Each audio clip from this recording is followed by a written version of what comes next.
I'm Hugo. And I'm Jake. And this is the Bible Reloaded. Well, that was kind of a dramatic pause. Yeah. Like they didn't know, just in case. Anticipation. I don't like you. Okay. So last time we went over the Ten Commandments, obviously. Those are the most famous of the biblical laws. But now it's our job to go over the lesser-known ones, because that's what we're here for. Yeah, and for your listening pleasure, we skipped the shitty ones. So what we're going to do is, if you guys want to cross-reference, or if there's some hater out there who's like, you didn't do every word! Fuck you, first of all. Second of all, here's the verses we're going from. Exodus 20:22 all the way to Exodus 23:19. Yeah. Okay, so if there's any ones in there that you really want us to talk about, put a comment down in the comment section, and we'll comment upon your comment. So the last words we read to you on the last episode was, the people remained at a distance while Moses approached the thick darkness where God was. And then this is where that happens. Yeah, so now we're going to continue. Verse 22. Then the Lord said to Moses, "Tell the Israelites this, you have seen for yourselves that I have spoken to you from heaven. Do not make any gods to be alongside me. Do not make for yourselves gods of silver or gods of gold." This is important for later, because we're going to get some adultery going on later. Ooh. Idolatry. Idolatry. You're correct. I'm always correct. Of course. When I'm right. Also, he says, you've seen for yourselves that I have spoken from heaven. Kind of Moses saw that, and then he just told you about it. Yeah, you were up in the dense smoke at the top of Mount Sinai. Yeah, so it's not really like y'all saw it. You just kind of all heard about it. So, Verse 24. Make an altar of earth for me, and sacrifice on it your burnt offerings and fellowship offerings, your sheep and goats and your cattle. what's the difference between a burnt offering and a fellowship offering? I couldn't tell ya. Do they just hang out like in a big circle? Time to fellowship, guys. Yeah, we're gonna be fellows. I don't know. Whenever I cause my name to be honored, I will come to you and bless you. If you make an altar of stones for me, do not build it with dressed stones, for you will defile it if you use a tool on it. Do not go up to my altar on steps, or your private parts may be exposed. What? Seriously, don't use any steps. I don't want to see any of your cut dicks. Yeah. They gross me out even without those gross foreskins on them. Yeah. Don't go up those steps. People might see your schmeckle. Schmeckle. That's the second time we've used that word. Oh, it's more than that. Schmeckle. Anyways. Schmeckle. Chapter 21. Schmeckle. Rules on Hebrew servants. Before we actually begin this next part, I think it's important to remember that the Hebrews just came out of slavery themselves, so you would think that a God who is omniscient and understands morals in an immense sort of fashion, where he can look at everything in the entire universe and be like, I understand it all, he'd say, slavery bad. Not quite. Here are the rules he sets up on how to handle slavery when you yourselves have slaves. Take notes, kids. These are the laws you are to set before them. If you buy a Hebrew servant, he is to serve you for 6 years, but in the 7th year he shall go free without paying anything. That's not, it's better than most slavery. Yeah, indentured servitude. Okay, so I guess that's not terrible, right? If he comes alone, he is to go free alone, but if he has a wife when he comes, she is to go with him. That's nice. Keep them together. If his master gives him a wife, and she bears him sons or daughters, the woman and her children shall belong to her master, and only the man shall go free. Ooh, that's kind of rough. Yeah. So splitting up families, that's what God's all about. But if the servant declares, I love my master and my wife and children, and do not want to go free, then his master must take him before the judges. He shall take him to the door or the doorpost, and pierce his ear with an awl, and then he will be a servant for life. Holy shit. So basically, if you meet your wife after you become a slave, the only way to stay with your wife and children is to forego that freedom after the 7th year, or in the 7th year, and not exchange it for like another 6 years. No, it's for fucking ever. Yeah. Also, all through your ear for no fucking reason. Yeah. Take that, ear. Yeah, I don't know. Basically keeping your wife and children hostage so you'll continue being a servant. If a man sells his daughter as a servant, she is not to go free as male servants do. Ooh. Oh. If she does not please the master who has selected her for herself, he must let her be redeemed. What does that mean? The thought is to protect female slaves, basically, is saying, well, if he doesn't like her, he can't just get rid of her. He still has to deal with her. This is their answer to, well, isn't slavery kind of shitty? Yeah, but we'll just make it so they can't get rid of her. Oh, that's better. He has no right to sell her to foreigners because he has broken faith with her. If he selects her for his son, he must grant her the rights of a daughter. If he marries another woman, he must not deprive the first one of her food, clothing, and marital rights. So at least she doesn't go hungry or, go without clothing, but also marital rights? That means sex, right? I think it means bearing of children, more specifically. So sex. Sex, but it's for procreative purposes. And yes, sex. Okay. If he does not provide her with these 3 things, she is to go free without any payment of money. Do you think it's all 3, or if it's like 2 out of 3, you were close? Well, I fucked her and I gave her food, but she wasn't wearing any clothes. Personal injuries. Anyone who strikes a person with a fatal blow... Can I stop you? Why'd you Okay. say that like movie phone guy? Personal injuries! His name is Russ Leatherman. Really? Yes. Does he still make money off? Like, does anyone actually call movie phone anymore? I assume, because they still do it. Why? There's Google. I don't know. Some people don't have internet. There's like Or 6 newspaper. There's like 6 people that use movie phone. Well, I don't know what to tell you. Russ Leatherman It's is Russ still making... Leatherman and his closest friends. Maybe. Just keeping him afloat. You gotta help Russ, guys. Want to go see that new Star Trek movie? Hold on, I'll look it up on my smartphone. No, guys. Did you guys hear about Russ? He's living in a van down by the river. Ooh. Wow. R.I.P., bro. Personal injuries. Anyone who strikes a person with a fatal blow is to be put to death. However, if it is not done intentionally, but God lets it happen, they are to flee to a place I will designate. Oh, wow. Murder, it's terrible. You'll be put to death, too. Manslaughter? You get to flee away to a place God designates. So I assume they're like, did you see that guy killed him? But he ran away. Oh, it must not have been on purpose. God told him to go to a place. It's fine then. Oh, no. But if anyone schemes and kills someone deliberately, that person is to be taken from my altar and put to death. Anyone who attacks their father or mother is to be put to death. Ooh. That's a little harsh, but okay. And anyone who kidnaps someone is to be put to death, whether the victim has been sold or is still in the kidnapper's possession. It says nothing of retrieving the lost person. No, It just says, seriously, we gotta fuck this guy. Yeah, she got sold into slavery. Oh, what are we gonna do about it? Are we gonna take away this guy's sex slave? I'm not gonna do that to him. I don't know him, but he seems like a nice enough guy. I wouldn't want my sex slave taken away. Verse 17.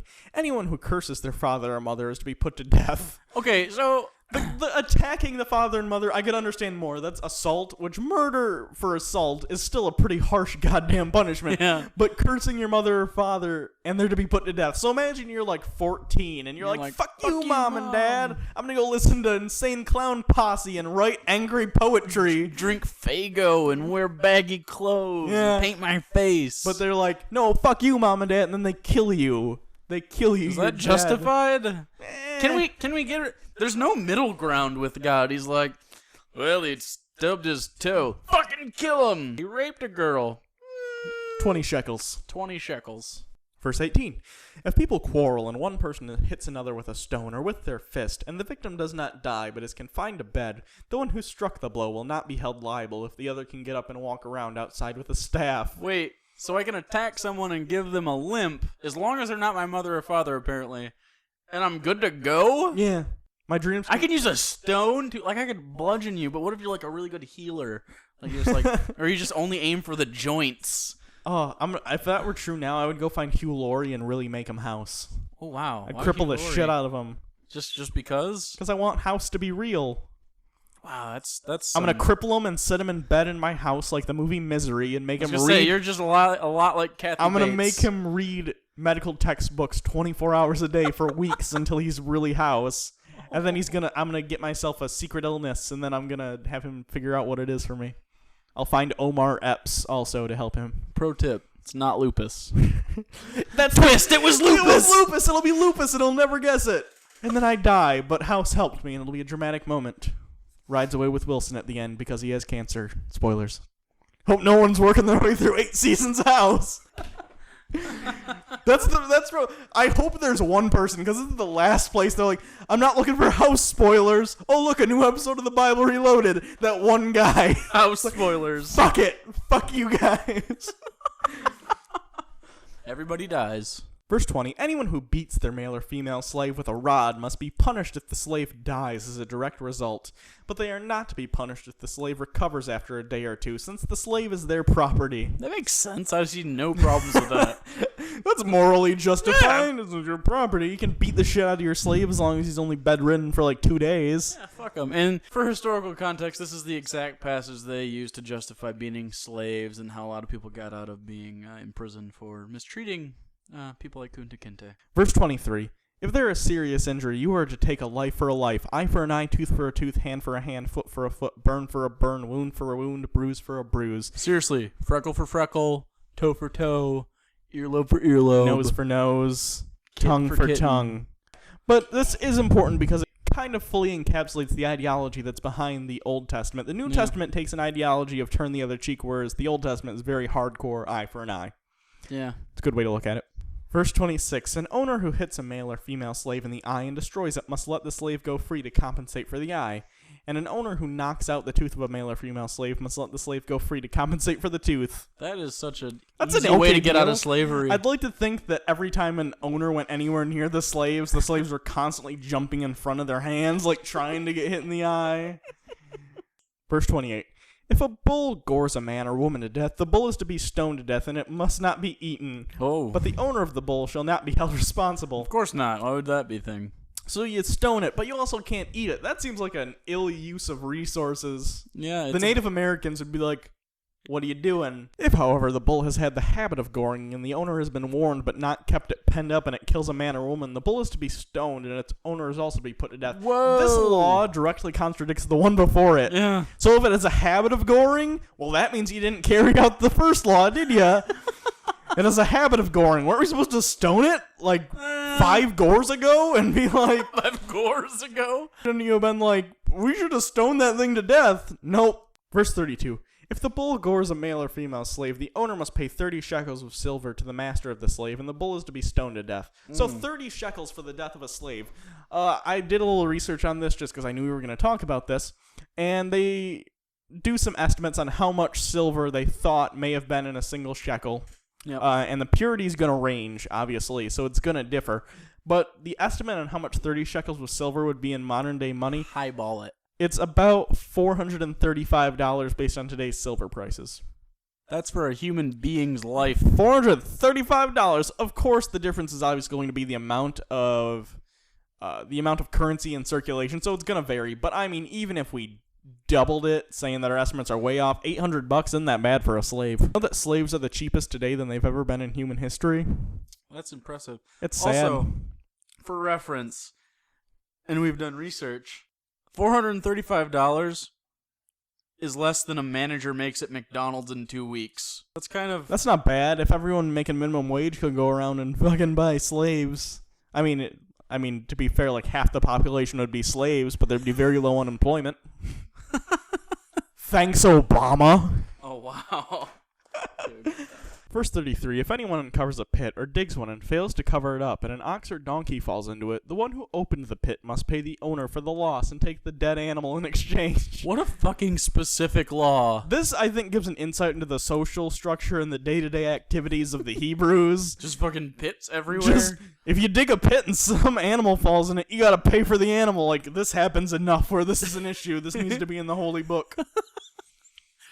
Just a minefield. You ever seen the movie Holes with Shia LaBeouf? Ooh, it's like that, but with donkeys. And less treasure, Stanley Yelnats and Hector Zeroni, Madame Zeroni, the Warden, Mr. Sir, Dr. Pendansky. I remember too many characters from the movie Holes. How the fuck do you remember that? I own it on the DVD. Verse 35, if anyone's bull injures someone else's bull and it dies, the two parties are to sell the live one and divide both the money and the dead animal equally. However, it was known that the bull had the habit of goring, yet the owners did not keep it penned up. The owner must pay animal for animal and take the dead animal in exchange. So many laws on bulls. There's so many, why? A lot of bull problems. There are more laws on bulls in this than there are on rape and murder combined. I'm almost positive. Someone look into that. Just saying. Ugh.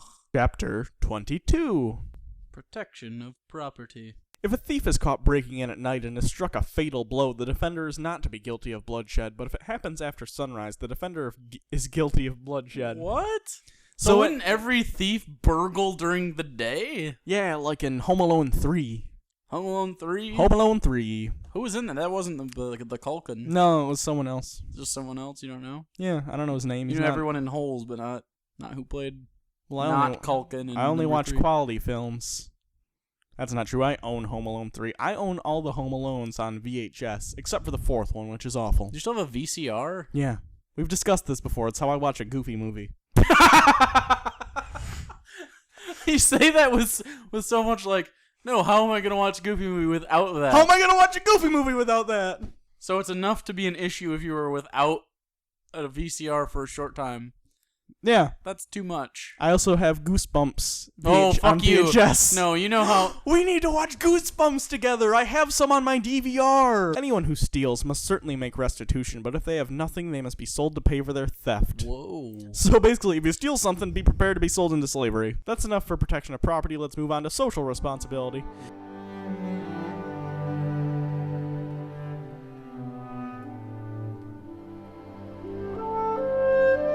Verse 16. If a man seduces a virgin who is not pledged to be married and sleeps with her, he must pay the bride price, and she shall be his wife.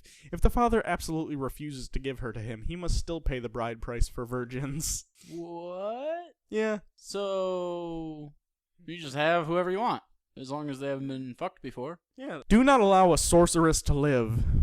I think Salem, Massachusetts was aware of that verse. Yeah, I think so too. Verse 19. Anyone who has sexual relations with an animal is to be put to death. I don't condone fucking goats, but I don't think you deserve to die necessarily. Yeah, and that's not even... This isn't even the worst bestiality verse. In another verse, it says, not only is the person who has sex with the animal to die, the animal is to be put to death. But again, get to that when we get to that.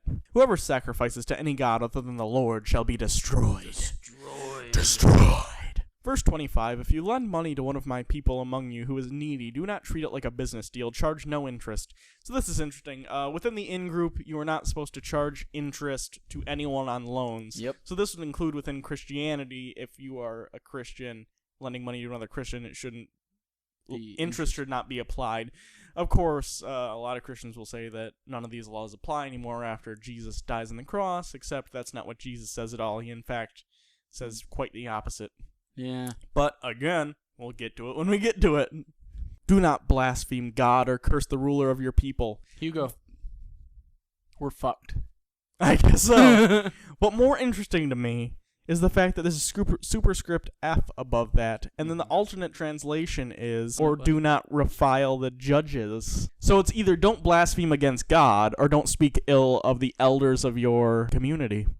So that's very different. That's a very different translation. Yeah, if anyone has a different version of the Bible, we like to see what it says in the better translation. I know we have at least one viewer who comes around occasionally. 40 millimeter ray gun would probably know. Yeah.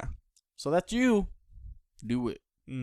Verse 31, you are my holy people, so do not eat the meat of an animal torn by wild beasts. Throw it to the dogs. I like that they have to specify, don't eat roadkill, basically. Yeah. Anything mauled by another animal, don't eat it.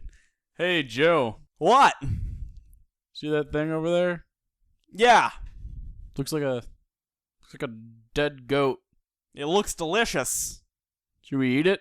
I think we should eat it. It looks like it's been sitting there for a few days, and also probably a lion killed it. Probably a mountain lion. I don't see an issue. We've been wandering in the desert for 30 years. We've eaten nothing but manna. I'm starving to death. I mean, we could just nibble, right? Just a taste. I don't see an issue. It smells pretty bad, though. So do you. We've been wandering in the desert for 30 years. I hope no one makes a law about this. Why would they do that? That's just rude. I like your voice for that. That's a good Joe. Maybe Joe will come back. Maybe. Such a specific. Chapter 23, Laws of Justice and Mercy. There's a certain image that I've seen on the internet that says, looking through the Bible for morals is like picking through shit to find corn. Yeah, there's some good bits, but it's not really searching through the shit. This is one of the corn pieces. This is actually really good. We got corn instead of shit! Woo! Do not spread false reports. Do not help a guilty person by being a malicious witness. That's a great law. Yeah. Do not follow the crowd in doing wrong. When you give testimony in a lawsuit, do not pervert justice by siding with the crowd. Do not show favoritism to a poor person in a lawsuit. All very good laws, all about being just. Great. If you come across your enemy's ox or donkey wandering off, be sure to return it. If you see the donkey of someone who hates you fallen down under its load, do not leave it there. Be sure to help them with it. Again, very being great. A good Samaritan, it's nice. Do not deny justice to your poor people in their lawsuits. Have nothing to do with a false charge, and do not put an innocent or honest person to death, for I will not acquit the guilty. Totally on board with that. Yeah, that's interesting, though. Yeah. I will not acquit the guilty. This implies some sort of divine intervention in the judicial process, which I don't agree with, but most of this has been pretty good. Do not accept a bribe, for a bribe blinds those who see and twists the words of the innocent. I only like the message, I like how that's written. I like everything about that one. And this one's just interesting. This is under Sabbath laws. Verse 9, do not oppress a foreigner. You yourselves know how it feels to be foreigners, because you were foreigners in Egypt. Moving on to Sabbath laws. We're only going to read one of these, but I think it's it's really interesting, too. And this is verse 10. For 6 years you are to sow your fields and harvest your crops, but during the 7th year let the land lie unplowed and unused. The poor among you, your people may get food from it, and the wild animals may eat what is left. Do the same with your vineyard and your olive garden. With your olive garden? Olive grove. With your olive garden. Seriously, the breadsticks are delicious. No. But that is interesting because if you don't know, agriculturally speaking, you're supposed to rotate your crops. Yeah. Because I think it's a 3-4 ratio, like go 3 years and then the 4th year you wait. I think that's what it is. Like, I think they go like, because we live in Michigan, it's very rural and very farmy. I think it's like corn, soy, something else, blank. The idea, if you don't know, being that certain agricultural products will take certain nutrients out and others will put them in, and by doing so you kind of maintain the soil's nutrient levels. This is saying at least to not grow in certain fields for a certain amount of time, to whether they knew it or not, they didn't, to allow the nutrients to replenish. So this is an interesting point to show how religion in the past, before we had more rational ways of understanding things, spread information. Yeah, it was an important way of conveying certain information. And that could help a people survive by saying, hey, we don't know why, but this works. We found it through trial and error, basically. Yeah. We're going to put this in the religion so you know it and so you can survive. Right. So even though modern days, and even in a factual way, the Bible isn't true, but it does have information that was important at one place in time. The next part is all about annual festivals, and there aren't very many interesting things in there, but just two interesting excerpts. The first being, no one is to appear before me empty-handed. He sounds like a goddamn mob boss. Yeah. You come to me with nothing to show. I look like a clown to you? What do I look like? I'm sorry, Yahweh. I'm sorry. You know I love you. You know I respect you. Then where's the respect? Where's the respect? I'm sorry. It was my sister's birthday. I went out. I had to get her something nice. We got a little bolognese. Where's my something nice? Get me some matzah. Are they Jews now? That's a weird... I don't know why I'm talking like this. Donna! It didn't work! I saw The Godfather. I didn't like it, but the accents were cool. And finally, the last interesting law that we're going to look at today. Don't cook a young goat in its mother's milk. Is that a problem? Yeah. Like you're like, seriously, there's this guy every day, and it's not the act, it's the principle. Yeah. Like, does it really matter whose milk? No, but I guess it's kind of a sadistic thing. It's whatever. Weird. I don't know. That's a really specific law. But yeah, so those are some extra laws. If we skipped anything that you think you love, down in the comments. We'll comment if we think it's worth it. Mm-hmm. I usually comment all the time. But anyway. I comment. We're usually all over that shit. Yeah.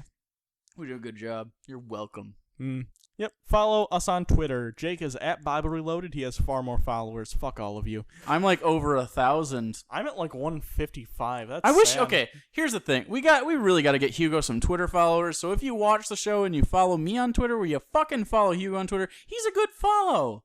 He's a good goddamn follow. He is at Hugo Reloaded. Hugo Reloaded. Really easy. That's super easy. Yeah. We also have a Facebook, but we don't use it a lot anymore. I don't like Facebook. I don't really like Facebook either. I use it to put poll questions up. If you still have a Facebook or you use it, like us.